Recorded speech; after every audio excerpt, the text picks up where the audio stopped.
लक्ष्य अनुराग्स एकेडमी में आपका हार्दिक स्वागत है।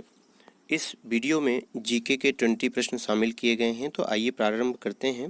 पहला प्रश्न, 2011 की जनगणना के अनुसार भारत में सर्वाधिक घनी आबादी वाला केंद्र शासित प्रदेश कौन सा है? 4 यहाँ विकल्प दिए गए हैं: लक्षद्वीप, पुदुचेरी, राष्ट्रीय राजधानी क्षेत्र दिल्ली और सिक्किम। वीडियो को आगे बढ़ाने से पहले मैं आपको बता दूं कि ये सभी प्रश्न जो हैं गवर्नमेंट एग्जाम में पूछे जा चुके हैं। विभिन्न गवर्नमेंट एग्जाम में पूछे गए प्रश्नों को ही इस वीडियो में शामिल किया गया है और आने वाले एग्जाम में भी इनके अक्सर रिपीट होने की संभावना रहती है। इसलिए ये सभी वीडियो के जो प्रश्न हैं ये बहुत ही महत्वपूर्ण है। पहला प्रश्न यहाँ पर जो दिया गया है, इसका सही जवाब यदि हम देखें तो सही जवाब जो है वो आपका है आंसर स, यानी राष्ट्रीय राजधानी क्षेत्र दिल्ली।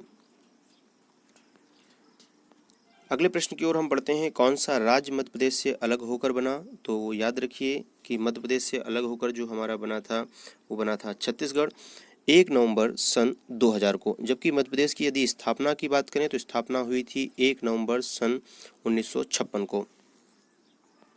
अगला प्रश्न है कि क्षेत्रफल के हिसाब से भारत का सबसे बड़ा राज्य कौन सा है? क्षेत्रफल के हिसाब से देखा जाए तो भारत का जो सबसे बड़ा राज्य है वो है राजस्थान, जो कि दिए गए विकल्पों में नहीं है, इसलिए इसका आंसर होगा उपयुक्त में से कोई नहीं। अगला यहाँ प्रश्न दिया है कि जून 2014 से आंध्र प्रदेश के विभाजन के बाद किस राज्य का गठन किया गया? तो देखा जाए 4 ऑप्शन दिए गए हैं यहाँ पर: छत्तीसगढ़, तेलंगाना, झारखंड और विदर्भ। जो इसका सही जवाब है वो है आपका तेलंगाना। तेलंगाना का गठन 2 जून 2014 को किया गया था। तो यही आपका 29वां राज्य बना था। ये प्रश्न बहुत ज़्यादा रिपीट होता है प्रश्न, इसलिए आप इस प्रश्न को याद रखिएगा। महाराष्ट्र किस प्रदेश से अपनी सीमाओं को साझा करता है? तो देखा जाए यहाँ पर जो सही आंसर है वो है, 4 विकल्प दिए गए हैं: तेलंगाना, राजस्थान, उड़ीसा और केरल। जो सही आंसर है हमारा वो है तेलंगाना।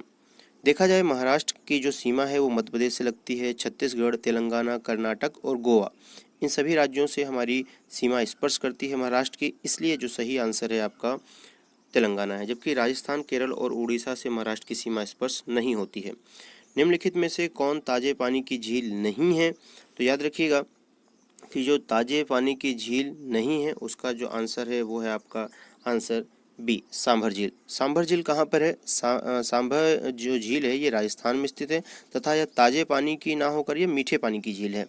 और अगर मीठे पानी की झील पूछा जाए कौन कौन सी है, तो मीठे पानी की है बूलर झील, कोलेरू झील, डल झील, खुरपाताल झील और बेरी नाग झील। ये सभी झील मीठे पानी की हैं, जबकि जो सांभर झील है ये ताजे पानी की नहीं है बल्कि ये मीठे पानी की झील है। इसलिए यहाँ प्रश्न पूछा गया है कि निम्न में से कौन सा ताजे पानी की झील नहीं है? तो इसका आंसर है सा, यानी सांभर झील।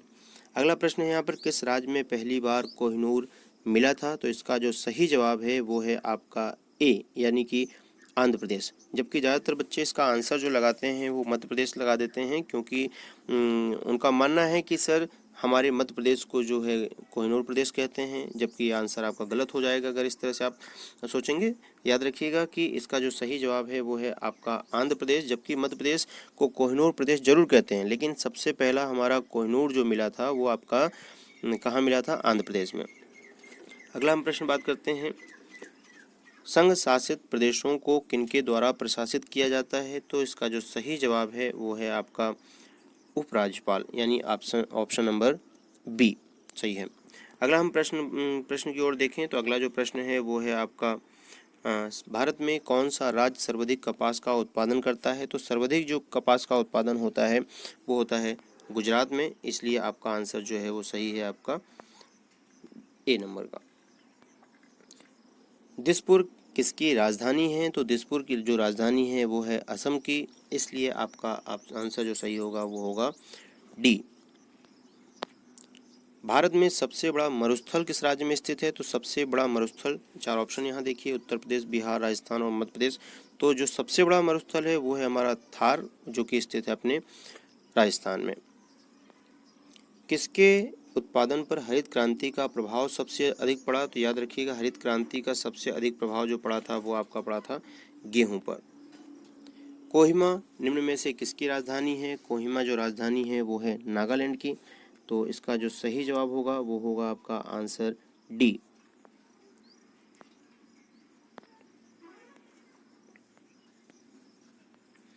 अगले प्रश्न की ओर हम बढ़ते हैं। किस राज्य से अलग होकर मेघालय राज्य बना था? तो मेघालय जो राज्य हमारा बना था वो असम से अलग होकर बनाया गया था। इसलिए याद रखिएगा कि पूछा जाए कौन सा राज्य मेघालय से अलग होकर बना था, तो इसका आंसर आपका स है, यानी असम। अगला प्रश्न है, भारत का कौन सा राज्य इलायची का सबसे बड़ा उत्पादक है? तो सबसे ज़्यादा इलायची उनका उत्पादन जो होता है वो आपका केरल में होता है। केरल सबसे अधिक साक्षर जिला भी है, इसलिए इसका जो सही आंसर है आपका डी है। और याद रखिएगा कि इलायची को मसालों की रानी भी कहा जाता है।